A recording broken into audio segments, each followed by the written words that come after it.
오늘 이 시간에는 우리 한결같은 사람 나단이라고 하는 제목으로 함께 말씀을 나누도록 하겠습니다. 저희는 계속해서 열왕기상 1장의 말씀들을 계속 보고 있죠. 아직 좀 더 봐야 돼요. 준비된 게 계속 있기 때문에 열왕기상 1장의 내용들을 함께 보고 있는데, 열왕기상 1장의 말씀은 다윗에게서 솔로몬으로 그 왕위가 넘어가는 과정 속에서 이스라엘 왕성 안에 어떤 일이 일어났었는가를 우리들에게 보여주고 있습니다. 우리가 쭉 살펴본 것처럼 다윗은 나이 많이 늙었고 몸만 나이 든 것이 아니라 그의 어떤 정신까지도 많이 혼미한 상태 가운데 있었고요. 그 과정 속에서 아도니아가 자기가 왕이 되겠다라고 하는 야심을 가지고 일종의 반역을 행하는 장면들을 우리는 쭉 살펴보는 중에 있습니다. 그래서 이 이야기 스토리 속에는 많은 사람들이 등장을 하는데, 다윗에 대한 부분도 저희가 먼저 살펴봤고 아도니아에 대한 부분도 지난 시간에 살펴봤습니다. 그래서 오늘은 이 나단 선지자에 대한 부분을 가지고 함께 좀 말씀을 나누도록 할게요. 여러분, 아도니아가 반역을 계획했고요. 그리고 그의 반역은 순조롭게 진행이 되어져서 거의 한 90% 가까이 성공하는 단계까지 이르게 됩니다. 그런데 그러다가 나단이라고 하는 사람이 갑자기 등장함으로 말미암아 아도니아의 모든 계획이 한순간에 뒤집어지게 되는데, 근데 여러분이 나단이라고 하는 사람의 등장 속에서 우리가 한 가지 먼저 좀 보고 싶은 거는, 왜 나단이 아도니아가 왕이 되려고 하는 시도 가운데 느닷없이 등장을 해서 아도니아의 계획을 막아섰는가에 대한 부분입니다. 여러분, 우리가 이 9절, 10절을 읽고 나서 11절을 읽어보면 이 나단의 의도가 과연 뭘까에 대해서 조금 의심하는 부분들이 생길 수 있어요. 한번 띄워주시겠어요? 자, 9절, 10절 같이 읽습니다. 아도니아가 에누르겔 근방 소엘렛 바위 곁에서 양과 소와 살찐 송아지를 잡고 왕자 곧 자기의 모든 동생과 왕의 신하된 유다 모든 사람을 다 청하였으나 선지자 나단과 브나야와 용사들과 자기 동생 솔로몬은 청하지 아니하였더라. 잠시만요. 잠깐만요. 잔치를 벌였는데 누가 제외됐어요? 나단 등등이 제외됐어요. 그러니까 나단이 제외가 됐어요. 제외됐다고 한 다음에 11절 뭐라고 합니까? 나단이 솔로몬의 어머니 밧세바에게 말하여 이르되 학기세 아들 아도니아가 왕이 되었음을 듣지 못하였나이까 우리 주 다윗은 알지 못하시나이다 라고 얘기를 하고 있습니다. 여러분, 우리는 사실은 이제 다윗의 뒤를 이어서 솔로몬이 왕이 되는 것은 원래 그렇게 되는 게 옳다라고 하는 것을 알고 있으니까 우리는 알아요. 나단이 왜 이렇게 행동했는지를 아는데, 모른다고 생각하고 이 부분만 끊어놓고 보면 어떤 느낌이 드냐면, 나단이 아도니아가 벌인 잔치, 일종의 즉위식에 자기가 배제되니까 앙심을 품고 이걸 한번 확 뒤집어 보려고 하는 그런 앙심을 품었던 것처럼도 볼 수가 있다라고 하는 거죠. 왜 이렇게 말씀을 드리냐면, 나단이라고 하는 사람 자체도 사실은 이스라엘 왕성 안에서 권력으로 따지면 탑에 들어가는 사람 가운데 한 명이었습니다. 지난 시간에 군부의 최고탑은 갑자기 요압이라고 말씀드렸죠. 군부의 최고탑은 요압이었고요. 제사장으로서의 탑 가운데 한 명이 아비아달이었습니다. 그런데 이 선지자 나단이라고 하는 사람은 어떤 사람이었냐면, 이스라엘 왕실 안에는 왕이 어떤가 정책을 세우고 어떤 것들을 진행을 할 때 그가 결정하는 진행의 방향성이 하나님의 뜻에 합당한가 아닌가를 조언해 주는 역할을 하는 모사, 그러니까 조언자 집단이 있었습니다. 그 조언자 집단들이 바로 선지자라고 하는 왕실에 소속되어진 선지자의 무리들이었고, 그 선지자 무리들의 대표 가운데 가장 우두머리가 바로 나단 선지자였다라고 하는 거죠. 그렇게 보면 사실은 나단도 다윗의 왕실 안에서는 권력의 한 축을 담당하고 있었던 사람 가운데 한 명인데, 나도 한 소리 하는 사람인데 나만 제외하고 아도니아가 다른 사람들을 데리고 뭔가 잔치를 벌이고 그게 그냥 잔치가 아니라 일종의 대관식을 벌이니 왜 나는 빼? 라고 하는 기분이 나빠서 한번 내가 확 뒤집어 엎어버릴 거야 라고 하고 이와 같은 행동을 한 것처럼 볼 수도 있다라고 하는 거죠. 그리고 이렇게 행동을 하면서 뭔가 잘 되어지면 새롭게 들어서게 될 솔로몬 정부에 이 나단이 가지게 되는 영향력은 어마어마할 것이 뻔하기 때문에 뭔가 그와 같은 것들을 목표로 하고 이런 행동을 한 것이 아닌가라고 생각해 볼 수도 있더라라고 하는 것입니다. 저는 그런 생각이 들었다는 거예요. 그런데 실제로 나단은 그것이 아니었죠. 우리는 나단의 목적이 무엇인지 잘 알고 있습니다. 나단의 목적은 하나님의 뜻이 다윗의 뒤를 이어 솔로몬이 왕이 되는 것이 하나님의 뜻이었기 때문에 그 하나님의 뜻을 온전히 이루기 위하여 나단은 이와 같은 행동을 하고 있었던 것이죠. 그리고 나단이 그렇게 행동했던 이유는 누구보다 하나님의 뜻이 무엇인지를 가장 정확하게 알고 있었던 사람이 나단이기 때문에 그렇습니다. 여러분, 사실은 나단이 왜 이 부분들을 정확하게 알고 있냐면 다윗에게 너의 뒤를 이어서 왕이 될 사람, 또 앞으로 장차 성전을 건축해야 될 사람은 솔로몬이다라고 하는 사실을 전해줬던 사람이 사실은 나단입니다. 우리가 보지는 않겠지만 역대기상 17장에 보면 다윗이 자기가 이스라엘의 왕이 되고 그것에 대한 하나님의 은혜가 너무 감사해서 나단 선지자를 불러다가 내가 하나님을 위해서 성전을 좀 지어야겠다라고 하는 자신의 마음을 알려줘요. 그래서 그 얘기를 들었던 나단이 자기도 너무 감동해서 왕이시여 왕의 생각이 너무 옳습니다. 왕의 뜻대로 하십시오 라고 답을 하고 돌아갔는데 그날 밤에 하나님께서 나단에게 말씀을 주시죠. 다윗의 마음이 너무 좋지만 그러나 내 뜻은 그게 아니야. 너는 가서 전해. 그래서 나단은 다윗을 찾아가서 이야기를 합니다. 하나님의 뜻이 당신은 전쟁을 많이 해서 피를 많이 흘린 사람이기 때문에 당신의 대에는 성전 짓는 것을 허락하지 아니하시고 당신의 아들 나의 몸에서 날 씨를 통해서 하나님께서 성전을 짓게 하실 것입니다 라고 하는 사실을 알려주죠. 근데 역대기상 17장에 보면 거기서는 그냥 내 몸에서 날 씨라고만 표현이 되어져 있는데요. 그런데 거기서 뒤로 더 들어가서 역대상 25장에 보면 다윗이 솔로몬을 불러다가 얘기를 해요.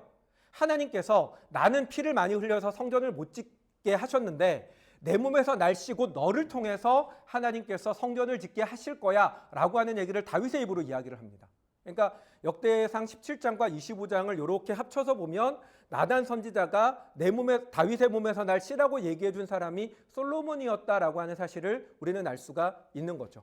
그래서 나단은 누구보다 다윗의 뒤를 이어야 될 사람이 솔로몬이라고 하는 사실을 정확하게 알고 있었는데 나도 알고 있는 사실을 왕도 분명히 알고 있는데 계속해서 미적미적거리며 솔로몬을 왕으로 세우려고 하는 시도를 미루고 있는 게 답답했는데 그 답답함에 도를 넘어서 아도니아가 하나님을 대적하여 자기가 왕이 되려고 움직이고 있는 것이 보여지고 그것이 거의 성공할 단계까지 이르자 나단은 더 이상 견디지 않고 과감하게 다윗을 찾아가서 이 아도니아의 계획을 뒤집어 엎는 일을 했더라라고 하는 것이죠.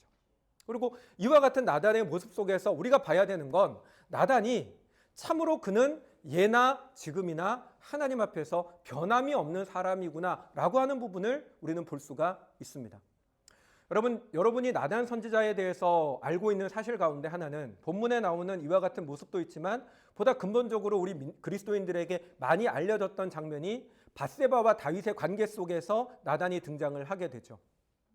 다윗이 밧세바라고 하는 자기 부하의 아내를 데려다가 일종의 강간을 하고 왕의 권력으로 한 거니까 강간을 하고 임신을 했다는 사실을 알게 되자 그의 남편이었던 우리아를 전쟁통에 내보내서 죽여버립니다. 죽게 만듭니다. 그와 같은 범죄 사실을 하나님의 말씀을 받아 그 범죄를 고발하고 너가 죄인이다라고 하는 사실을 알려줬던 사람이 바로 나단 선지자였었습니다. 그런데 여러분, 이 나단이 당시에 다윗을 찾아가서 하나님의 뜻을 말씀해 줄 때의 나단의 상황을 보면 그는 결코 편안한 상황 속에서 전하지 못했습니다. 아마도 생각할 때 그 당시에 나단은 그렇게까지 왕실의 이 무리, 그러니까 조언자 무리 가운데 높은 위치에 있는 사람이 아니었을 것으로 저는 추정을 합니다. 그런데 그와 같은 상황 속에서 나단이 다윗을 찾아갔을 때의 그 다윗은요, 지금 우리가 본문에서 보고 있는 바와 같이 나이가 많이 들지도 권력의 자리에서 어느 정도 배제가 돼서 뒷방 늙은이 취급을 받고 있던 상태도 아니었습니다. 생생하게 살아있는 권력으로 젊음의 에너지가 열정이 넘치는 상태에서 범죄를 저질렀는데 그와 같은 왕에게 하나님이 말씀하신다고 해서 그를 찾아가서 나단이 했던 얘기는 네가 살인자라는 거고 네가 강간범이라는 거고 네가 도둑놈이라고 하는 사실을 전달할 때 그의 생명에 얼마나 많은 위험과 어려움이 있었겠습니까? 그럼에도 불구하고 나단은 하나님께서 주시는 말씀이기에 자신의 안위를 돌보지 아니하고 하나님의 말씀을 전하기 위하여 다윗을 찾아갔고 그때에 선포했던 그 나단의 모습은 어떻게 보면 정말로 불과 같은 호통을 치며 다윗을 꾸짖었던 사람이 나단이었죠. 근데 그와 같이 자신의 안위를 돌보지 아니하고 외쳤던 나단의 모습이 오늘 본문에서 보여지는 모습 속에서도 동일하게 나타나더라는 것입니다. 물론 그때와 다른 모습이 있습니다. 그때는 나단은 젊었습니다. 젊음의 에너지와 열정이 넘쳤습니다. 하지만 다윗의 나이가 그만큼 나이가 들어 노쇠한 것처럼 나단의 나이 역시도 많이 노쇠하여 늙어져 갔습니다. 학자들은 솔로몬이 왕에 즉위할 때의 나이를 이게 신학적인 관점에 따라서 다양하게 보기는 하지만 저는 대체로 17세 후반에서 그러니까 17세에서 20세 초반까지로 보는 입장인데요. 20세 정도라고만 보더라도 나단이 처음 다윗을 찾아갔을 때로부터 20년의 시간이 흘렀기 때문에 나단도 그만큼 나이가 들었습니다. 그렇기 때문에 그가 전하는 본문의 메시지 속에서는 이전에 보여지던 것처럼 뭔가 불과 같고 에너지가 가득 차가지고 호통을 치는 모습들은 보이지 않습니다. 어떤 사람들은 그렇게 얘기할 수도 있습니다. 그때는 다윗이 권력의 최정점이었지만 지금은 이 다윗이 나이도 많이 들었고 아도니아에 의해서 뭔가 배제가 돼서 권력의 뒷방늙은이 취급을 받고 있는 상황이니 이전에 비해서는 훨씬 더 그 메시지를 전하는 것이 수월하지 않았겠냐라고 하는 이야기를 하는 사람도 있을 수 있습니다. 하지만 여러분, 우리가 봐야 되는 건 다윗이 문제가 아니라는 것입니다. 이 상황 속에서 나단이 가지고 있었던 근본적인 문제는 아도니아와 그의 무리들이 문제였습니다. 만약에 나단이 찾아가서 이와 같은 일을 하는데 만약에 다윗과 아도니아 사이에 뭔가 맺어졌던 밀약이 있었다면 아도니아가 그냥 한 게 아니라 다윗의 암묵적인 동의 속에서 그와 같은 일들을 하고 있었던 것이라면, 내지는 자신이 이와 같은 행동을 했음에도 불구하고 다윗이 혼미함에서 깨어나지 못해서 여전히 멍 때리고 있는 상황으로만 머물렀다면, 내지는 자기가 이 모든 일들을 다윗과 함께 바로잡으려고 시도를 했는데 아도니아가 훨씬 더 빠르게 움직여 왕권을 차지했다면, 그렇게 됐다면 아도니아가 나단을 살려뒀겠습니까? 동일하게 그때나 지금이나 나단은 하나님의 말씀을 전하는 일에 있어서 동일하게 위험과 어려움 가운데 있었지만, 그러나 그는 여전히 변함없이 자신의 생명과 안위를 돌보지 아니하고 하나님의 말씀과 뜻을 전하는 일에 모든 것들을 내던지고 있더라는 것입니다. 그렇게 저는 오늘 본문 제목을 이와 같이 붙인 겁니다. 한결같은 사람 나단. 어떤 환경과 상황 속에서도 한결같이 하나님의 말씀과 뜻을 전하며 그 뜻을 위하여 자신의 모든 것들을 내어 던짐에 있어 주저함이 없었던 사람이 나단이었고, 그와 같은 한결같음은 사실 오늘 이 시대를 살아가는 우리들에게도 하나님께서는 동일하게 말씀하시는 것이라는 겁니다. 사랑하는 여러분, 한결같은 믿음, 하나님을 향한 한결같은 사랑, 하나님을 향한 한결같은 순종과 한결같은 충성을 드릴 수 있는 저와 여러분들이 되시기를 주님의 이름으로 축원합니다. 아멘. 그런데 여러분, 이 한결같은 사람이 되어지는 것이 사실은 정말 간절한 바람이고, 저 또한 마찬가지고 여러분도 마찬가지겠지만 여러분들도 언제나 하나님 앞에 한결같은 믿음의 사람들이 되기를 소망하시지만, 문제는 그와 같은 한결같음을 지키며 나아간다라고 하는 것이 결코 쉽지는 않더라라고 하는 것이겠죠. 사실 나단도요, 그와 같은 한결같음을 보임에 있어서 많은 방해들이 있었는데요. 그 방해 가운데 하나가 뭐냐면 그의 나이의 문제였다라고 하는 것입니다. 나이라고 말씀을 드렸지만 상황이 변하는 그의 상황과 입장이 그에게는 문제였었다라고 하는 것이죠. 앞에서도 잠깐 말씀을 드렸지만 다윗의 나이가 그만큼 들어갔던 것처럼 나단의 나이도 많이 들어갔습니다.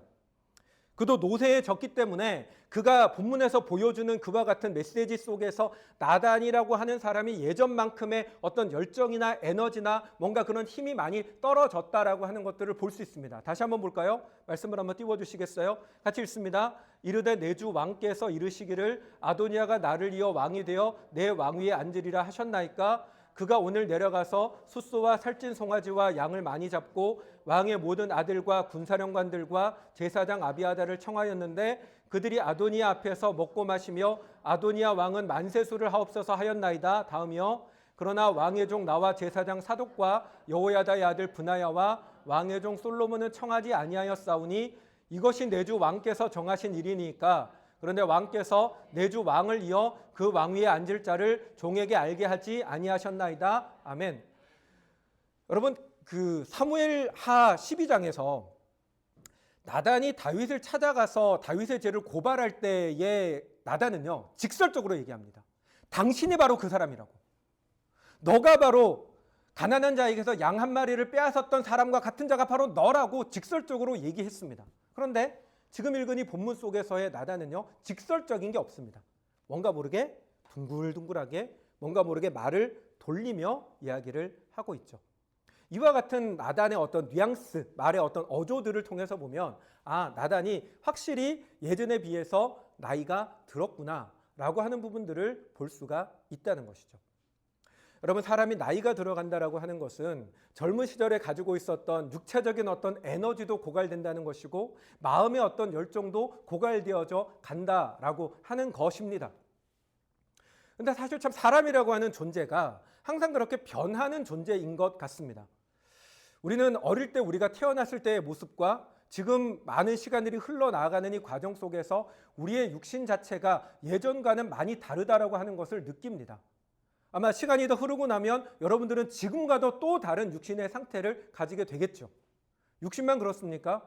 우리가 처해 있는 환경과 상황도 변합니다. 우리는 언제나 우리의 상황이 현 상태를 유지하거나 변하더라도 좋은 상황으로 변해가기를 소망하지만 대부분의 많은 사람들이 가지고 있는 상황은 좋은 상황으로 변해가기보다 안 좋은 상황으로 변해가는 것들이 훨씬 더 많습니다. 전에는 부유했지만 지금은 가난해지기도 합니다. 전에는 건강했지만 지금은 몸이 약해집니다. 전에는 내 삶 속에 하나님을 위해서 헌신할 수 있는 많은 시간들이 있었지만 지금은 뭔가 그러한 시간들을 내기 어려운 상황에 놓여지게 됩니다. 환경과 상황은 분명 우리 가운데 변해 간다는 것입니다. 그런데 많은 사람들이 어떻게 생각을 하냐면 내가 하나님의 말씀과 그 뜻에 순종하고 하나님 나를 부르시는 그 부르심에 순종하기 위해서 나에게 좋은 상황이 오기를 기다리는 사람들이 많습니다. 저도 나름 청소년 사역을 한 7년 가까이 했었던 경험이 있는데요. 청소년 사역을 하면서 수능 시험이 다가올 때가 되거나 내지는 시험 기간이 되거나 하게 되면 꼭 나타나는 증상이 있습니다. 뭔지 아세요? 시험 기간이 되면 청소년 아이들이 교회를 안 와요. 대부분의 아이들은 그렇게 얘기합니다. 아이들이 얘기하기보다 그 아이들을 보내는 부모님들이 얘기를 하죠. 시험 끝나면 보낼게요. 내지는 고3 친구들을 향해서 그런 얘기를 합니다. 얘가 고3 기간 끝나고 좋은 대학에 들어가면 그때 가서 신앙생활 하도록 교회를 보내겠다고. 많은 사람들이 저마다 자신의 상황이 좋아지면 그때 가서 하나님을 위해서 일하겠노라라고 다짐을 하지만 여러분, 우리는 압니다. 하나님을 섬기기 가장 좋은 상황은 우리에게 오지 않습니다. 내가 생각할 때 가장 좋을 것이라고 생각하고 기대하는 상황이 한 번도 우리에게 온 적이 없습니다. 나단을 보십시오. 특별히 나단과 같이 과거에 뭔가 하나님을 위해서 힘을 쏟고 열심과 충성을 다해서 일했던 사람이 나이가 많이 들어서 몸의 기력도 떨어지고 마음의 열정도 떨어진 상황에서 옛날을 추억할 것입니다. 그때는 내가 이렇게 하나님 앞에 헌신했는데, 그때는 내가 이렇게 하나님 앞에 감당을 했었는데, 지금은 내 몸이 이렇게 돼서, 내 나이가 많이 들어서, 내 기력이 약해져서 예전만 못한데 이런 상황에서 내가 뭘 할 수 있을까? 움츠러들고 위축되는 모습이 나단에게도 있을 수 있었습니다. 그런 것들을 따진다면 나단의 상황도 하나님 앞에 순종할 만한 상황이 아니었을 것입니다. 그럼에도 불구하고 나단은 어떻게 합니까? 그는 자신의 상황과 입장을 고려하지 않습니다. 나단은요, 자기에게 주어진 상황에서 할 수 있는 것을 합니다. 그게 뭡니까? 젊은 시절에 에너지는 없지만, 젊은 시절에 불과 같은 성경은 없지만, 그러나 그의 마음 가운데 하나님께서 주시는 연륜이 주는 지혜와 연륜이 주는 그 차분함을 가지고 왕에게 나아가서 자신이 해야 될 사명을 온전히 감당하더라고 하는 것이죠. 사랑하는 여러분, 우리 또한 그와 같은 삶을 살아야 합니다. 우리에게 모든 것들이 풍족하지 않을 수 있습니다. 하지만 하나님께서 우리에게 원하시는 건 풍족한 가운데 풍족한 것을 하나님께 드리는 것이 아니라 부족하지만 하나님이 내게 주신 것을 가지고 하나님께 드리기를 원하신다는 것입니다.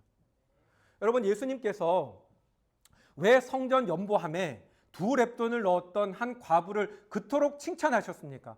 우리가 성경에 나오는 뉘앙스를 제대로 깊이 있게 들여다보면 예수님의 칭찬은 그냥 아이고 잘했다 정도가 아니라 감동이었습니다. 왜 예수님께서 고작해야 2렙돈, 그게 당시 사람들의 하루 품삯 정도의 양이라 하더라고요.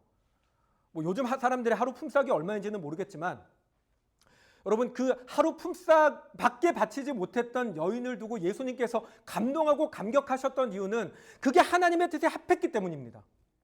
하나님의 뜻이 뭡니까? 부유해지고 내가 좀 더 재산을 많이 모으고 내가 형편이 좀 더 좋아졌을 때 그때 가서 하나님 앞에 나아가겠습니다가 아니라 하나님이 내 마음에 감동 주셨을 때 하나님이 내게 뜻하셨을 때 내게 지금 주신 이 상황 속에서 하나님께서 원하시는 것을 드리는 것, 그것을 행하는 것, 그게 하나님이 원하시는 거라는 겁니다. 사랑하는 여러분, 환경과 상황은 우리의 손에 달린 것이 아닙니다. 여러분 믿으십니까? 환경과 상황은 우리 손에 달린 것이 아닙니다. 우리가 하나님이 모든 것을 주관하신다고 믿잖아요. 하나님이 모든 것들을 섭리하신다고 믿는다면 내 상황도 하나님이 주신 것입니다. 하나님이 주신 상황 속에서 하나님이 우리에게 원하시는 건 나의 그 상황과 형편이 내가 원하는 대로 바뀌어지기를 기다리기를 원하시는 게 아니라 내게 주신 환경과 상황 속에서 하나님이 내 손에 주신 것이 무엇인지를 보고 하나님이 기뻐하시는 그것을 믿음으로 드리는 것을 하나님께서 원하십니다. 그리고 우리에게 허락해 주신 것을 가지고 하나님 앞에 드릴 때 하나님께서는 그것을 통해서 역사하십니다. 여러분 오병이의 이야기를 우리는 다 알고 있습니다. 고작해야 그 어린 소년이 자기 한 번 먹을 만한 양밖에 되지 않는 보리떡 5개와 물고기 2마리를 그러나 주님 앞에 내어드렸을 때 주님께서는 정말로 보잘것없는 그것을 통해서 수만 명의 사람들, 수천 명의 수만 명의 사람들을 주님께서는 먹이셨습니다. 여러분 이것이 우리에게 무엇을 보여줍니까? 우리가 가진 것이 작을 수 있습니다. 나는 예전만큼 건강하지 못하고 나는 예전만큼 풍요롭지 못하고 나는 예전만큼 시간이 있지 못하고 내가 지금 살아가는 삶의 자리가 예전만 못할 수 있습니다. 그런데 하나님이 우리에게 원하시는 건 지금 현재 우리에게 주신 이 상황 속에서 하나님께서 우리에게 원하시는 것이 무엇인지를 바르게 분별해서 그 일을 감당하는 것을 하나님은 원하신다는 것입니다. 사랑하는 여러분, 여러분의 환경과 여러분의 상황을 뛰어넘는 저와 여러분들이 되시기 바랍니다. 하나님께서 우리에게 주신 상황임을 믿음으로 고백하며 이 상황 속에서 하나님이 나에게 원하시는 그것을 하나님 앞에 드릴 수 있는 그런 저와 여러분들이 되시기를 주님의 이름으로 축원합니다. 하나만 더 보기를 원하는데요. 두 번째로 나단이 극복해야만 했었던 것은 안전과 안정에 대한 부분을 나단은 극복을 해야 했습니다. 앞에서도 말씀을 드렸지만 궁궐을 장악했던 사람은 요압이었고요. 그리고 제사장의 어떤 직분으로서의 탑이 아비아달이었다면 나단은요. 왕의 모사로서 왕의 조언자로서 이거 뭐라고 얘기를 해야 될까요? 요즘으로 얘기를 하면 약간 비서실장 같은 그런 느낌이라고 할까요?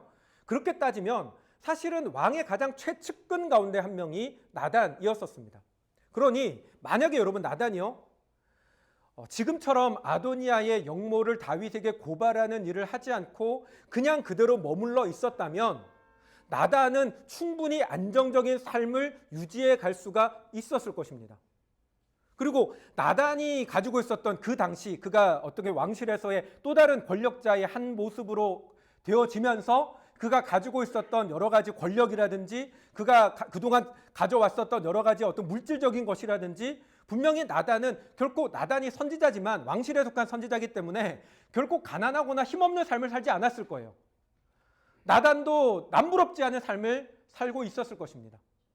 그리고 그와 같은 그 모든 것들은 나단이 왕실에서 다윗 옆에서 다윗을 잘 섬기고 하나님의 뜻에 따라서 바르게 행하여서 그의 모든 노력과 수고로 말미암아 얻었던 그의 수고를 통해서 얻어왔던 것들입니다. 그런데 그 모든 것들을 나단이 그냥 가만히 있었다면 나단은 잃어버리지 않을 수 있습니다. 물론 아도니아 정부가 들어섰을 때 이전만큼 왕의 최측근이 되어서 뭔가 하는 권력을 누리지는 못하겠지만 그러나 적어도 아도니아가 미치지 않고서야 나단을 죽일 수는 없어요. 그 자체가 선지자이기 때문에 그가 아무리 하나님을 배제하고 자기 힘으로 왕이 되려고 했다 하더라도 나단을 죽인다는 일은 그건 미치지 않고서는 할 수 없는 일입니다. 그러니까 나단이 그냥 그대로 있었으면 나단은 안전도 보장받고 자기 안전만이 아니라 가족의 안전도 보장받고 어느 정도 모든 재산을 유지한 채로 편안한 노후를 맞이할 수가 있었다는 것입니다. 그런데 여러분 나단은요 자신의 모든 안전도 자신이 그동안 애쓰고 수고해 와서 쌓아왔던 모든 업적도 다 내던집니다. 다 내던지고 하나님의 뜻을 이루어지는 그 일에 모든 것을 걸고 덤벼듭니다. 왜 그랬을까요? 왜 그랬을까요?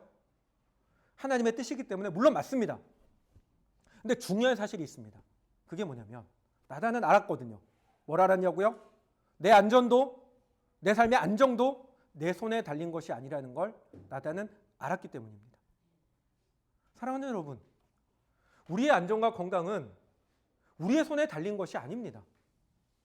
여러분 인생을 살면서 주변의 많은 지인들의 이야기를 들어보시면 여러분 잘 알고 계시잖아요.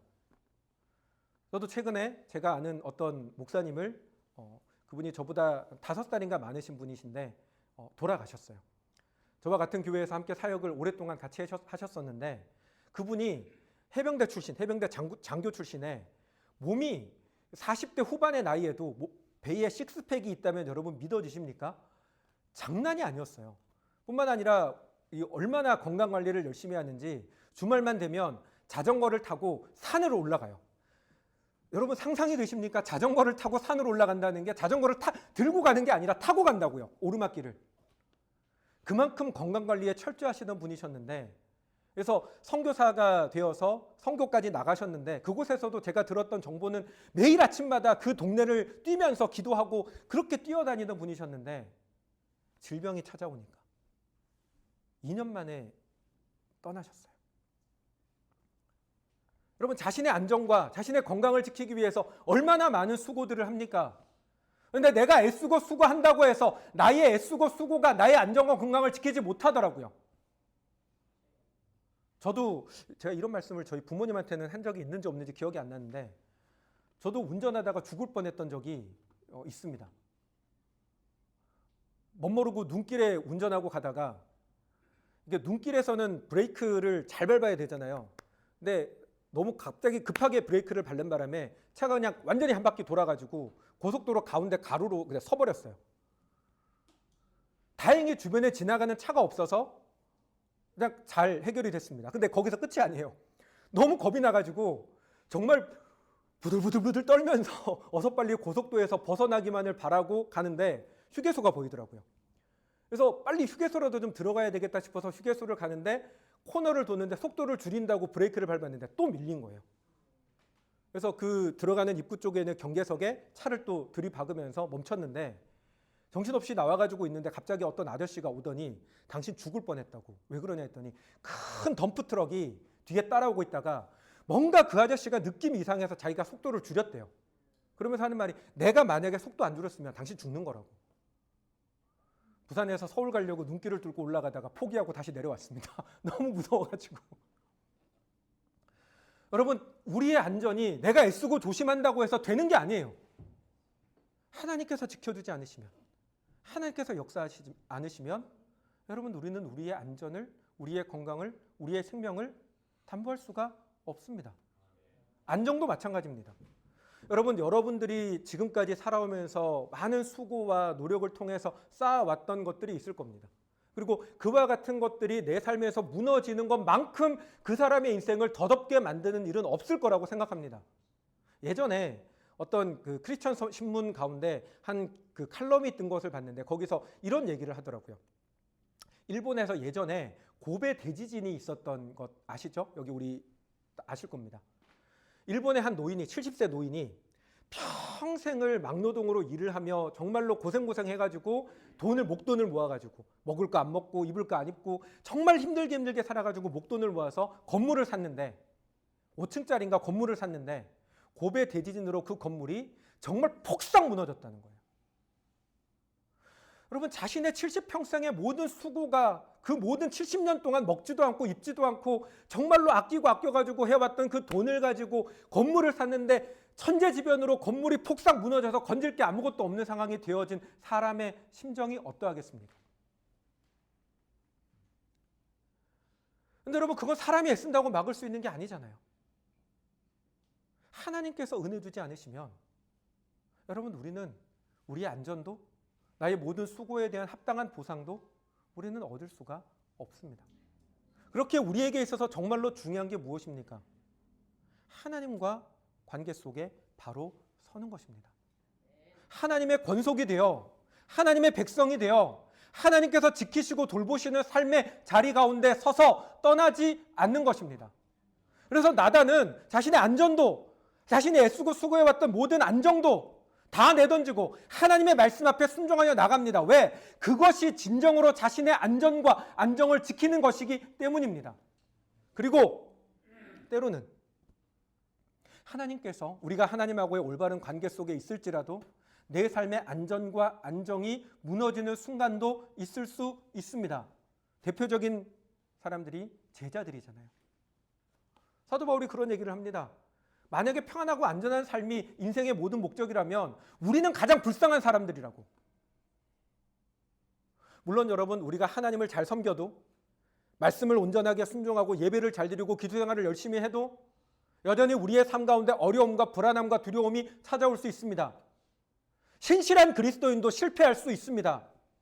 그런데 여러분, 그건 우리의 믿음이 뭔가 잘못됐거나 하나님께서 장난치시는 것이 아니라 하나님께서는 우리에게 더 큰 것을 말씀하시기 위함입니다. 여러분, 우리가 믿는 신앙은요, 이 땅에 속한 신앙이 아닙니다. 여러분, 우리가 믿는 신앙은요, 하나님 나라를 바라보는 신앙입니다. 우리가 하나님 앞에 기대하는 건 이 세상에서 내가 쥐고 흔들고 소유할 수 있는 무언가를 기대하는 것이 아니라 하나님께서 하나님 나라에서 우리에게 주실 상급을 소망하며 살아가는 사람들입니다. 이런 이야기가요, 사실은 정말 고리타분한 이야기이기는 합니다. 요즘 같은 시대를 살아가는 사람들에게 천국을 소망하라 그러고 하나님 나라를 소망하라 그러고 모든 상급이 하나님께 있다라고 하는 얘기가 사실은 고리타분한 이야기처럼 들려질 수도 있습니다. 혹 여러분은 그렇게 느끼지 않으시나 모르겠지만, 그러나 여러분, 그럼에도 불구하고 그게 진리입니다. 그게 진실입니다. 우리의 소망은 하나님께 있습니다. 우리의 모든 상급은 하나님께 있습니다. 우리가 하나님 앞에 바로 설 때 하나님께서는 반드시 우리의 삶을 가장 아름답고 영화롭게, 무엇보다 훗날 하나님 나라에 들어가서 하나님께서 주시는 가장 아름다운 영광을 우리에게 주실 것을 믿습니다. 그러므로 여러분, 우리의 신앙은 하나님 나라를 바라보는 신앙이어야 합니다. 사랑하는 여러분, 하나님 나라를 바라보는 믿음의 사람들이 되시기를 주님의 이름으로 축원합니다. 그리고 어떤 환경과 상황 속에서도 하나님 나라를 바라보고 믿음으로 순종하는 그 믿음의 사람, 한결같은 사람들이 되시는 저와 여러분들이 되시기를 주님의 이름으로 축원합니다. 아멘. 아멘. 우리 같이 찬양하고 기도하도록 하겠습니다.